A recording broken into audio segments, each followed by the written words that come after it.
Filipino performer.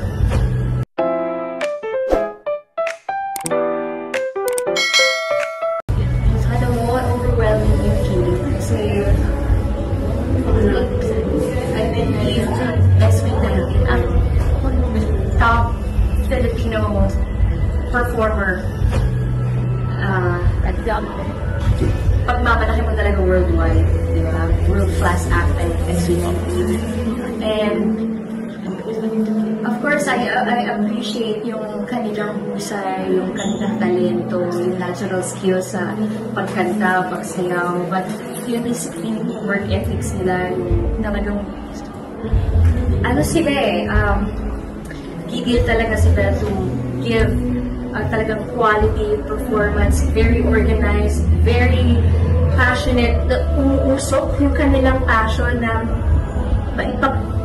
maiangat ang musikang Pilipino, and that's so inspiring para sa akin, and I'm sure sa lahat ng sa buong industriya ng musikang Pilipino.